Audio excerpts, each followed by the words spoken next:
दोस्तों आज के वीडियो में हम एच.टी. कोलरिज की एक बहुत ही famous poem the rime of the ancient mariner के बारे में स्टडी करेंगे। मैं आपको लाइन बाय लाइन एक्सप्लेन करने की पूरी कोशिश करूंगा। साथ ही पोएम के एंडिंग में हम इसकी summary, rhyme scheme and expected questions को भी एनालाइज करेंगे। O sleep, it is a gentle thing beloved from pole to pole. ये नींद यह बहुत अच्छी चीज़ है।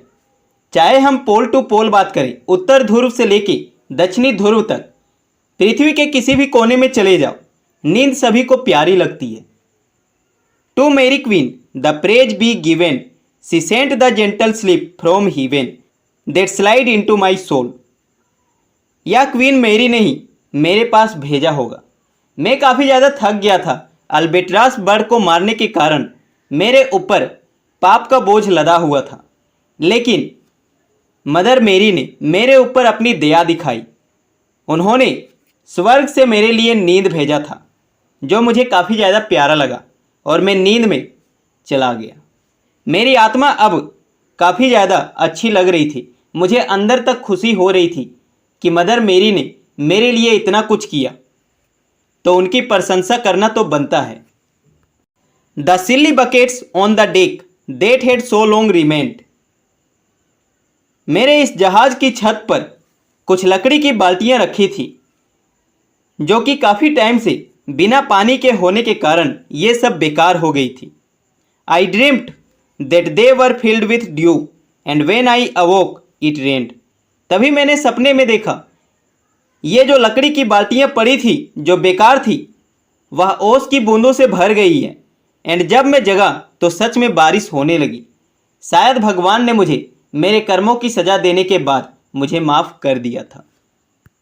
माई lips were wet, my throat was cold, my garments all were dank. मेरे होठ भीग गए थे और गला भी शांत हो गया था। मेरे गले में भी ठंडक पहुंच गई थी, साथ ही मेरे कपड़े भी पूरी तरह से भीग गए थे। Sure I had drunken in my dreams and still my body drink. मुझे इतना महसूस हो रहा था, मैंने इतना ज़्यादा भरपूर पानी पी लिया था कि मेरा शरीर पूरी तरह पानी में डूब चुका था। मुझे सपने में भी ऐसा लग रहा था मैं पानी ही पी रहा हूँ। I moved and could not feel my limbs, I was so light almost. मैं घूमा और मेरे ये जो हाथ पैर है काफ़ी ज़्यादा हल्के लग रहे थे। मैं इतना ज़्यादा खुद को हल्का महसूस कर रहा था, मुझे ऐसा लग रहा था मेरे हाथ पैर सब कुछ हवा जैसे हो गए हैं। I thought that I had died in sleep and was a blessed ghost. मुझे ऐसा लग रहा था शायद मैं नींद में ही मर गया था और अब मैं स्वर्ग के एक सुखी आत्मा के रूप में था, लेकिन ऐसा बिल्कुल नहीं था। यह सब कुछ पानी पीने के कारण हुआ था, साथ ही मदर मेरी के ब्लेसिंग के कारण हुआ था। उन्होंने मुझे नींद दिया और मुझे मेरा शरीर हवा की तरह हल्का महसूस होने लगा। And soon I heard a roaring wind, it did not come anear. लेकिन तभी मुझे बहुत तेज गरजते हुए हवा की आवाज़ सुनाई दी। यह मेरे पास तो नहीं आ रही थी, लेकिन मुझे ऐसा लग रहा था यह मुझे डरा रहा है। But with its sound it shook the sails that were so thin and sere. लेकिन अपनी आवाज़ मात्र से ही इस तेज गरजती हवा ने मेरे जहाज़ के कपड़ों को हिलाकर रख दिया। ये जो काफ़ी पतले और सूखे कपड़े थे वह हिलने लगे थे। हवा तो नहीं आई, लेकिन इसका इफेक्ट चारों तरफ दिख रहा था। The upper air burst into life and 100 fire flags sheen. ऊपरी हवा जो जीवन में बर्स्ट ला रही थी, साथ ही ऐसा लग रहा था बिजली भी काफ़ी ज़्यादा चमकदार है, चमक रही है। यहाँ सैकड़ों बिजलियाँ गिर रही थी, चमक रही थी। To and fro they were hurried about and to and fro and in and out the wan stars danced between. हवा भी यहाँ वहाँ भाग रही थी, वह जल्दी में थी, यह अंदर बाहर यहाँ वहाँ जहाँ हो सके भाग रही थी। साथ ही मुझे आसमान में ये हल्के धुंधले तारे नाचते हुए नजर आ रहे थे। या कभी बादल में छिप जाते तो कभी बादल के ऊपर आ जाते। या देखने में काफ़ी ज़्यादा एट्रैक्टिव लग रहा था। And the coming wind did roar more loud and the sails did sigh like सेज। और पास आती हवा अब कुछ और ही ज़्यादा आवाज़ से गरज रही थी। एंड मैंने देखा मेरे जहाज़ के जो सूखे पाले थे वह सरसराहट के साथ लगातार बज रहा था। And the rain poured down from one black cloud, the moon was at its edge. साथ ही मैंने देखा आसमान में एक बहुत बड़ा काला बादल था जिससे वर्षा हो रही थी। चांद इसी के किनारे था, इस बादल के किनारे अपनी रोशनी बिखेर रहा था। The thick black cloud was cleft and steel, the moon was at it's site. लेकिन थोड़े देर बाद ही ये जो बड़ा सा काला बादल था वह बीच से ही दो भाग में बट गया था, लेकिन चांद अभी भी इसके बगल में खड़ा होकर मुस्कुरा रहा था।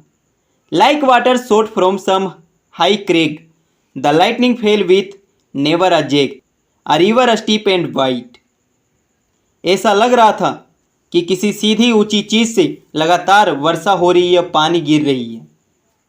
साथ ही बिजलियां भी कड़क रही थी और मुझे ऐसा महसूस हुआ एक चौड़ी और ढलान पड़ती जगह पर से कोई नदी गुजर रही हो। यह बादल का ही इफेक्ट था, इस काले बड़े बादल का इफेक्ट था जिससे गिरने वाला ये पानी जब बादल दो भागों में बट गया तो यह मुझे किसी नदी जैसा लग रहा था। The loud wind never reached the ship yet now the ship moved on. ये जो जोर जोर से गरजती हवाएं थी या तो कभी मेरे शिप के पास पहुंची ही नहीं, लेकिन तब भी मेरा जहाज अब मूव करने लगा था, यह आगे बढ़ने लगा था। Beneath the lightning and the moon the dead man gave up grown. तभी मैंने देखा इस चमकती बिजली और चांद के नीचे ये जो मेरे साथी मरे हुए थे उन्होंने एक आह भरी उनके कराहने की आवाज़ सुनाई दी। क्या ये सचमुच जाग गए थे या तो मुझे नहीं पता था, लेकिन मैंने इन लोगों के कराहने की आवाज़ जरूर सुनी थी। They groaned, they stirred, they all uprose, nor spake nor moved their eyes. ये सभी कराहे, इनके शरीर में थोड़ी जान आई, ये मुझे हिलते डुलते नजर आए। ये सभी सांस ले रहे थे लेकिन सभी शांत भी थे और इनकी जो आंखें थी वो पत्थर के जैसे लग रही थी, जो कि बिल्कुल ही सख्त लग रहा था। न इसमें कोई परिवर्तन हो रहा था, न इनके पलकें चालू और बंद हो रही थी। It had been strange even in a dream to have seen those dead men rise. अगर कोई सपने में भी ऐसा भयानक चीज़ देख लेता, ऐसा भयानक सीन देख लेता, तो मुझे इतना पता है वह सपने में भी काफ़ी ज़्यादा डर जाता। लेकिन यह सब तो मैं जीवित होकर जगे हुए में देख रहा हूँ, क्योंकि मुझे अपने कर्मों का फल भुगतना है, जैसा कि मैंने अल्बेट्रास बर्ड को मारा है। The helmsman steered, the ship moved on, yet never a breeze up blew. तभी नाव चलाने वाले व्यक्ति ने नाव को चलाना शुरू किया, लेकिन सोचने वाली बात यह थी अभी तक हवा की एक छोटी सी लहर भी हमारे जहाज के पास, हमारे शिप के पास से गुजरी तक नहीं थी, तो फिर हमारा शिप कैसे चल रहा था। The mariners all gan work the ropes where they were wont to do. ये जो मरे हुए नाविक थे ये अपने जगह पर रस्सी को पकड़कर फिर से काम करने के लिए खड़े हो गए, जैसा कि ये मरने के पहले थे जब ये जिंदा थे। जहाँ से इन रस्सियों को पकड़ना पड़ता था, जैसे इन्हें चप्पू चलाना पड़ता था, ऐसे ही ये अभी भी कर रहे थे। They raised their limbs like lifeless tools, we were a घासली क्रू। इन लोगों ने अपने हाथ पैर किसी बेजान उपकरण जैसा, किसी मशीन जैसा एक साथ जमा किया, हिलाना डुलाना शुरू किया। मुझे तो ऐसा लग रहा था हम लोग कुछ नहीं, बस भूतों का एक डरावना समूह थे जो कि शिप चला रहे थे। The body of my brother's son stood by me knee to knee. तभी मैंने देखा मेरे भाई का बेटा, मतलब कि मेरा भतीजा जो कि मर गया था, उसकी डेड बॉडी में भी मुझे चेंजेज नज़र आए। वह भी उठ खड़ा हो गया था, वह मेरे बगल में ही खड़ा था और हम लोगों की घुटने टकरा रही थी। The body and I pulled at one rope but he said naught to me. मेरा भतीजा और मैं, हम दोनों मिलकर एक ही रस्सी को खींच रहे थे, लेकिन उसने मुझसे कोई बात नहीं की, एक वर्ड तक नहीं बोला, क्योंकि वह जीवित नहीं था, वह तो पहले ही मर गया था। यह जो मेरे सामने था वह मेरा भतीजा नहीं हो सकता था। I fear thee ancient mariner, be calm the wedding guest. तभी वेडिंग गेस्ट ने कहा, मैं तुमसे डर रहा हूँ बूढ़े नाविक, मैं तुमसे डर रहा हूँ। लेकिन यहाँ नाविक कहता है, डरो मत ओ वेडिंग गेस्ट, तुम मुझसे क्यों डरते हो। टवास note these souls that fled in pen which to their courses came again but a troop of spirits blessed. मैं जो तुम्हें बता रहा हूँ ध्यान से सुनो। ये जो मेरे मरे हुए साथी थे, इनके अंदर इनकी आत्मा नहीं आई थी। वो तो दर्द के मारे यहाँ से चले गए थे। स्वर्ग या नर्क, हिवेन और हेल, या तो मुझे नहीं पता, लेकिन अपने कर्मों के अनुसार वे तो चले गए थे। मेरे सामने जो इनकी डेड बॉडी में थे, वह भगवान के द्वारा भेजे गए पवित्र आत्मा थे। ये तो देवदूत थे जो शायद मेरी मदद करने के लिए आए थे। For when it dawned they dropped their arms and clustered round the mast. और जैसे ही सूर्य उगा, दिन हुआ, इन लोगों ने अपने आर्म्स को छोड़ दिया। इन लोगों ने रस्सी को खींचना छोड़ दिया। ये सभी इस शिप के खंभे के चारों ओर जमा हो गए। Sweet sounds rose slowly through their mouths and from their bodies passed. तभी मैंने ध्यान दिया, ये सभी मीठे मीठे स्वर में गाना गा रहे थे जो इनकी बॉडी से लगातार निकल रही थी। Around around flew each sweet sound then darted to the sun. गोल गोल इनकी जो आवाज़ें थी मेरे सामने गोल गोल घूमने लगी। चारों ओर इनकी आवाज़ का इफेक्ट हो गया था। लेकिन अंततः इनकी जो मीठी आवाज़ थी वह सूर्य के डायरेक्शन में चली जाती। Slowly the sounds came back again, now mixed, now one by one. लेकिन तभी मैंने महसूस किया, ये जो साउंड्स जा रहे थे वह तो एक बार फिर से वापस भी लौट रहे थे। कभी ये मिक्स होकर आते तो कभी एक एक करके आते थे। Sometimes a dropping from the sky, I heard the skylark sing. कभी कभी मुझे तो ऐसा लगता था ये जो मधुर गीत है या आसमान से नीचे गिर रहा है, शायद मैंने किसी स्काई लार्क का गाना सुन लिया था जो कि काफ़ी मधुर था। Sometimes all little birds that are how they seem to fill the sea and air with their sweet jargoning. कभी कभी तो मुझे ऐसा लगता था आसमान में ये जो छोटे छोटे पक्षी होते हैं ये कितना मीठा गाते हैं। ये हवा, समुद्र चारों तरफ अपने मीठे आवाज़ से हैप्पीनेस को लाते हैं, खुशियाँ भर देते हैं। And now it was like all instruments now like a lonely flute. लेकिन सभी इंस्ट्रूमेंट्स ऐसा लग रहे थे कि यह कोई अकेला बांसुरी बज रहा हो। And now it is an angel song that makes the heavens be mute. साथ ही यह किसी देवदूत का गीत लग रहा था, मधुर गान लग रहा था जिसने स्वर्ग तक को शांत कर दिया था। इसकी मधुरता इतनी ज़्यादा थी, स्वर्ग भी इसे सुनने के लिए शांत हो चुका था। It ceased yet still the sails made on a pleasant noise till noon. तभी हमारा जो नाव था वो धीरे धीरे आगे बढ़ गया और दोपहर तक मुझे काफ़ी बेहतर सुनाई दे रहा था। यह एक ऐसा शोर था जो कि काफ़ी ज़्यादा मधुर था। A noise like of a hidden brook in the leafy month of June. ऐसा लग रहा था कि जून के महीने में किसी जंगल में छिपे झरने की जो आवाज़ आती है या मीठी मधुर ध्वनि भी उसी के जैसे थी। That to the sleeping woods all night singeth quiet tune. या किसी सोते हुए जंगलों में जो रात भर सोते रहते हैं उनके लिए गाने जैसा था। कुल मिलाकर यह जो गाना था काफ़ी मधुर था, काफ़ी मेलोडियस था।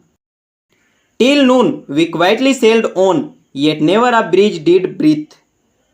दोपहर तक हम लोग अपने जहाज को चलाते रहे, लेकिन अभी तक हवा की एक छोटी सी लहर भी नहीं आई थी। Slowly and smoothly went the ship moved onward from beneath. या धीरे धीरे बहुत ही मुलायम से प्यार से हमारा शिप आगे बढ़ रहा था। लेकिन मुझे महसूस हुआ हमारा जो शिप बढ़ रहा था या किसी हवा की लहर के कारण नहीं, बल्कि या तो हमारे नीचे किसी ताकत के कारण था, उसकी शक्ति के कारण था। तो क्या थी वह नीचे की शक्ति जो समुद्र के अंदर से इस शिप को आगे बढ़ा रही थी। Under the keel 9 fathom deep from the land of mist and snow. तभी ये नाविक हमें एक बार फिर से याद दिलाता है यह कोई और नहीं, वही पवित्र आत्मा थी जो अल्बेट्रास पक्षी का रक्षक था। यह 9 फेदम नीचे से हमारी मदद कर रहा था या उसी टाइम से हमारे साथ था जब हम धुंध कोहरे में फंस गए थे। The spirit slide and it was he that made the ship to go. तभी ये आत्मा नीचे गई होगी या वही आत्मा थी जिसने हमारे शिप को आगे बढ़ने में मदद किया था। The sails at noon left off their tune and the ship stood still also. हमारा नाव अभी भी आगे बढ़ रहा था। साथ ही हमें यहाँ एक मधुर ध्वनि भी सुनाई दे रही थी, लेकिन तभी हमारा शिप एक जगह जाकर खड़ा हो गया। The sun right up above the mast had fixed her to the ocean. सूर्य भी उग चुका था या हमारे खंभे के ऊपर था। इसने शायद ओशियन को हमसे जोड़ लिया था। यह जो आत्मा थी इसने ओशियन से हमें जोड़ दिया था। But Son a wonder a blue with a short uneasy motion. लेकिन तभी हमें चकरा देने वाला कुछ होने वाला था। मुझे नहीं पता, लेकिन हमारे जो शिप का मोशन था वह अनईजी लग रहा था, वह थोड़ा कठिन लग रहा था। Backwards and forwards half her length with a short uneasy motion. कभी यह आगे तो कभी यह पीछे अपने आधा लंबाई के अनुसार जाता। मुझे यह सब कुछ काफ़ी ज़्यादा अजीब लग रहा था। Then like a pawing horse let go she made a sudden bound. मुझे ऐसा लगा किसी हॉर्स ने छलांग लगाई हो। इसने एक अचानक से ही छलांग लगा दिया था। It flung the blood into my head and I fell down in a swound. यह सब होने के कारण नाम में जो इतना कुछ चेंजेज हो रहा था, इसने मेरे दिमाग में ब्लड को जमा कर दिया था और मैं बेहोश होकर वहीं गिर पड़ा। How long in that same fit I lay I have not to declare. मैं बेहोशी की हालत में कितने दिनों तक रहा मैं यह नहीं बता सकता। But ere my living life returned I heard and in my soul discerned two voices in the air. लेकिन जैसे ही मैं होश में आया मैंने सुना मेरे अगल बगल में दो आवाज़ें आ रही थी। मुझे हवाओं में दो लोगों की आवाज़ें सुनाई दी। कौन थे ये दो लोग? इज इट ही कोथ one is this the man by him who died on cross. क्या ये वही आदमी है? वह एहसान फरामोश, क्या ये वही है? मैं कसम खाता हूँ ईसा मसीह जिसके कारण क्रॉस पर मरे या वही आदमी है। With his cruel bow he laid full low the harmless albatross. हाँ, ये वही एहसान फरामोश आदमी है जिसने काफ़ी ज़्यादा निर्दय होकर निर्दय तीर कमान लेकर उस अल्बेट्रास पक्षी को मार दिया जिसने कोई भी गलती नहीं किया था। वह तो मासूम था, इनकी मदद करने आया था, लेकिन इस एहसान फरामोश ने अल्बेट्रास को मारकर बहुत बड़ा महापाप कर दिया। The spirit who bideth by himself in the land of mist and snow. यह आत्मा शायद खुद से बात कर रही थी, ऐसा लग रहा था, या धुंध कोहरे के जमीन से ही, उसी के भूमि से ही यहाँ तक आई थी जहाँ हम पहली बार फंसे थे। He loved the bird that loved the man who shot him with his बो। या वही आत्मा थी जो पक्षी से काफ़ी ज़्यादा प्यार करती थी, साथ ही लोगों को भी काफ़ी ज़्यादा प्यार करती थी। लेकिन इस एहसान फरामोश ने अपने तीर कमान लेकर इस अल्बेट्रास बर्ड को मार दिया। इसे कभी भी क्षमा नहीं मिलेगी। The other was a softer voice as soft as honey dew. इन दो स्टांजा में जिसकी वॉइस आ रही थी वह काफ़ी ज़्यादा कठोर बोल रहा था, वह काफ़ी ज़्यादा गुस्से में था। लेकिन सेकेंड वॉइस यह काफ़ी सॉफ्ट लग रहा था। उसके कहने पर मुझे ऐसा लग रहा था जैसे कि हनी ड्यू हो, शहद की बूंद टपक रही हो।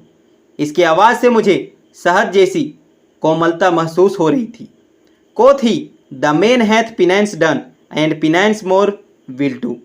उसने कहा इस इंसान ने अपने पापों की काफ़ी ज़्यादा सज़ा पा लिया है, लेकिन क्या इसे और भी पनिशमेंट मिलने वाला है?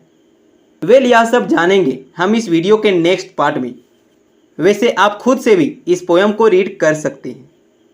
समरी दोस्तों, पोएम के इस पार्ट में यहाँ ओल्ड मेरिनर सिंपली बताता है कि कैसे उसकी लाइफ में चेंजेज और होना बाकी था।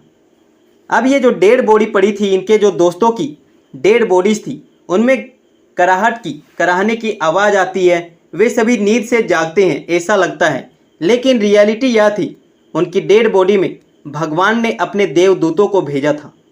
ये सभी मिलकर नाव को किनारे तक ले आते हैं, साथ ही गाना भी गाते हैं। लेटर ऑन मॉर्निंग जब हो जाती है तो ये सभी शिप के खंभे के नीचे जमा हो जाते हैं एंड दोपहर होने के बाद इन लोगों की जो आवाज़ें थी वह चारों तरफ सुनाई देने लगती है।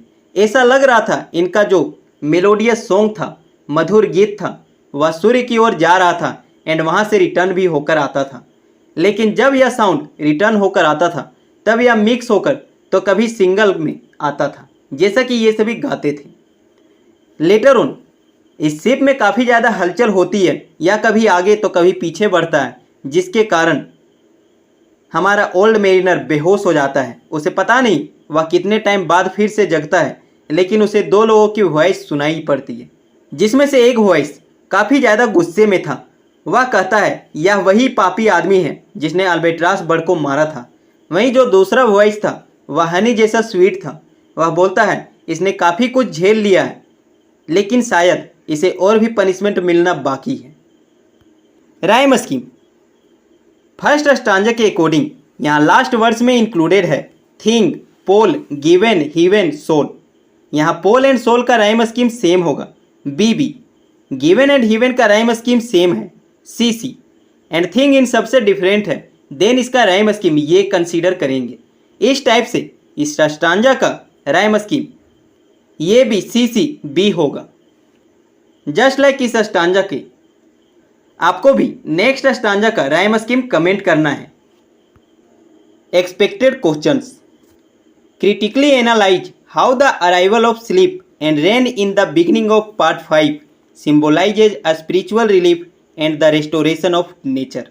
आपको बताना है इस पोयम में स्लीप एंड रेन के आने पर ऐसा क्यों लगता है नेचर ने खुद को रीस्टोर कर लिया है, साथ ही स्पिरिचुअल रिलीफ मिल चुकी है। इन शॉर्ट मैंने पोयम में आपको बताया नींद और वर्षा आने के बाद मेरिनर को काफ़ी ज़्यादा अच्छा लगता है। देन ऐसा क्यों है या आपको एनालाइज करना है, मतलब कि आंसर राइटिंग करना है। Discuss the role of supernatural elements in part 5 focusing on the reanimation of the dead crew and the movement of the ship without wind. Part 5 में डेड क्रू, मरे हुए जो लोग थे, साथ ही बिना हवा के जहाज में मूवमेंट होना, इनमें सुपर नेचुरल एलिमेंट्स का क्या रोल था। देन मैंने आपको बताया था गॉड ने अपने मैसेंजर्स इन डेड बॉडीज के अंदर भेजा था, जिससे ये डेड बॉडीज अलाइव होकर शिप को एक जगह से दूसरे जगह मूव ऑन करवाते हैं। साथ ही शिप आगे बढ़ रहा था, लेकिन हवा की एक छोटी सी लहर भी नहीं थी। यह उस स्पिरिट के कारण था जो अल्बेट्रास के साथ धुंध कोहरे के एरिया से ही इन लोगों का पीछा करके आ रहा था। Explain the line the man hath penance done and penance more will do. इस पर्सन ने काफ़ी ज़्यादा पनिशमेंट झेल लिया है, लेकिन अभी भी यह और पनिशमेंट झेलेगा।